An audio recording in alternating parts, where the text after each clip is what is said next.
Pada kesempatan ini saya ingin mengukakan tentang ide membangun, membuat, merumuskan, dan menjalankan AMS Health Academy. Ini merupakan satu wadah edukasi, informasi terhadap masyarakat awam khususnya. Saya sebagai dokter kebidanan akan memulai tentunya adalah memulai program siklus hidup. Mulai dari prahamil, pranikah, sampai nanti prawafat. Ini merupakan siklus hidup yang tidak terhindarkan oleh kita sebagai manusia. Topik pertama pada kesempatan ini yang ingin saya kemukakan adalah tentang persiapan hamil sehat. Akan seperti apa gitu ya persiapan hamil sehat. Sebagai dasar dari pemikiran ini bahwa kita tinggal di sebuah negara yang tropis, tentunya infeksi, lembab, polusi, dan sebagainya masih banyak sekali. Untuk mempersiapkan kehamilan sehat tidak bisa ujung-ujung, tidak bisa hanya perempuannya aja, tidak bisa. Ini adalah mempersiapkan sesuatu yang besar. Hamil, katakanlah, dimulai tentunya dari persiapan pranikah atau bahkan dari persiapan remaja. Remaja reproduksinya sehat, kemudian pranikahnya juga dikemukakan sehat. Calon suami, calon istrinya dikemukakan atau dinyatakan dalam keadaan sehat. Sebenarnya program ini di Republik Indonesia merupakan satu program yang sudah baku, jadi memang ada Jatim, persiapan calon pengantin ada, programnya ada, yang menjalankannya tidak semuanya seragam.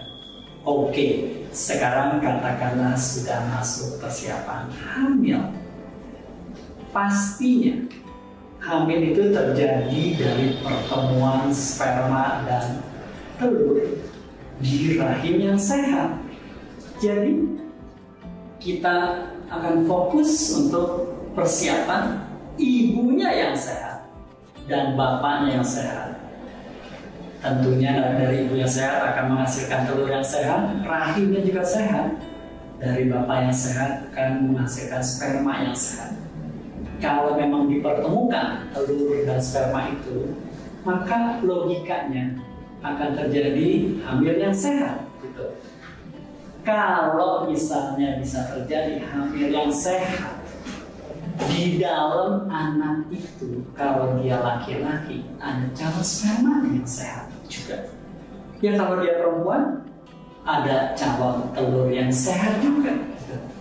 Maka kita sudah merencanakan calon anak itu juga sehat, gitu kan?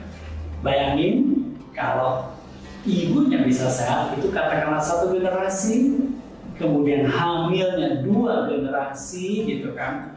Kalau di dalam anaknya ada calon cucunya, maka generasi ketiga sudah kita rencanakan untuk sehat. Jadi 2-3 generasi bisa kita rencanakan sekaligus untuk ini.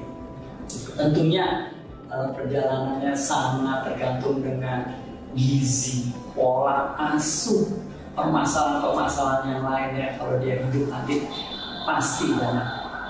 Kalau direncanakan dibandingkan dengan sesuatu yang tidak direncanakan, saya meyakini bahwa sesuatu yang direncanakan akan jauh lebih baik.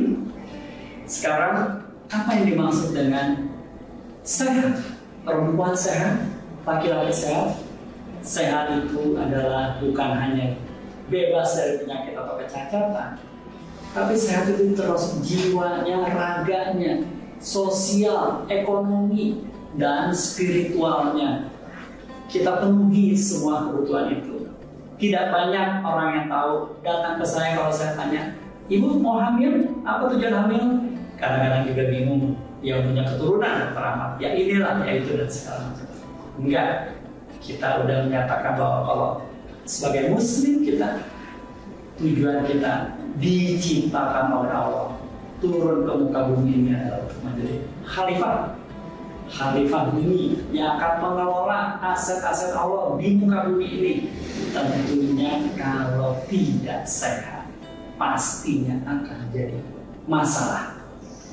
Oke, kembali lagi persiapan untuk hamil sehat. Perempuannya, kalau bisa nggak banyak-banyak kita melakukannya. Ada yang namanya olahraga.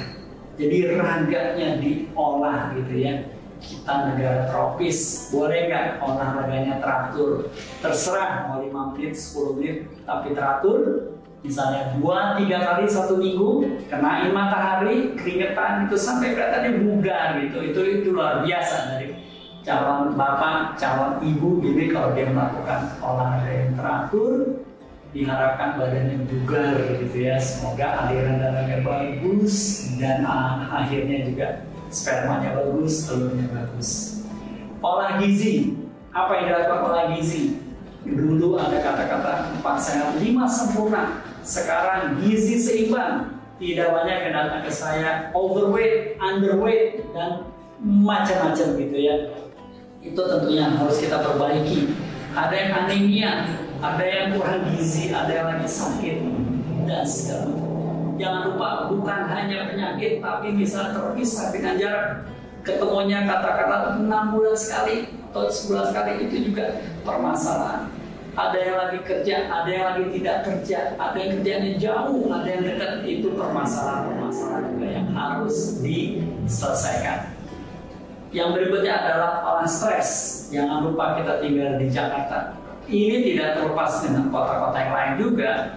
Stres itu indikatornya kalau menurut saya, katakanlah tidur nyenyak. Bisa nggak tidur nyenyak 6 jam, 8 jam gitu ya, sampai tidur nyenyak. Sering-sering juga tidur baru bisa tidur jam 12 malam, jam 2 malam.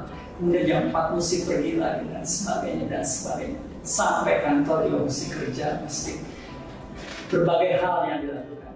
Kalau ditanya, quality time-nya yang sehatnya berapa jam? Dok, saya ketemu suami paling 2 jam, 3 jam.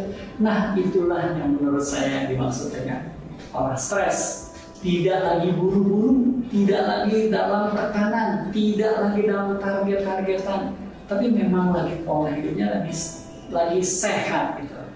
Jadi ada yang namanya olahraganya, ada yang namanya olah gizinya, kemudian olah stresnya, dimanage yang bagus. Dan yang terakhir, faktor finansial. Tidak terhindarkan bahwa segala sesuatu juga memang harus direncanakan. Kalau bisa sudah direncanakan untuk program hamil berapa perlunya, kalau sampai hamil, sampai lahir, sampai anak 18 tahun juga memang sudah direncanakan. Berbagai program sekarang yang ada di Republik Indonesia ini, ada asuransi, ada segala macam yang bisa kita lakukan. Mau nabung juga boleh, sedikit-sedikit juga tidak apa-apa. Dan jangan lupa kita negara yang cukup banyak punya utang luar negerinya. Baik, sekali lagi yang ingin saya sampaikan adalah bahwa kalau memang ingin hamilnya sehat, ini harus dipersiapkan. Tidak bisa ujuk-ujuk datang ke saya untuk merencanakan hamil. Jangan datang ke saya, udah hamil dokter, saya tidak merencanakannya, apalagi saya tidak menginginkannya. Jadi ada unwanted, unplanning, atau kombinasi keduanya. Jangan sampai itu terjadi. Kalau bisa memang ini hamil direncanakan. Dan kalau memang ada masalah, kita carikan jalan keluarnya. Dari sisi saya ada yang namanya fetal origin adult disease. Kejadian-kejadian lagi hamil atau sebelum hamil, nanti munculnya nanti penyakit-penyakit yang katakanlah non-communicable atau penyakit-penyakit yang tidak infeksi. Seperti apa? Seperti diabetes, seperti hipertensi, schizofrenia, depresi, dermatitis, alergi, dan segala macam itu akan lebih tinggi kalau memang masalah dari hamil atau setelah hamil. Baik, sekali lagi ingin saya sampaikan bahwa kita punya tujuan yang sangat istimewa sebagai manusia di muka bumi ini. Kita mengemban amanat yang luar biasa dari Allah Subhanahu wa Ta'ala bahwa kita hamil ke muka bumi ini adalah sebagai khalifah bumi, dan ini memang semuanya harus dipersiapkan dengan baik. Terima kasih.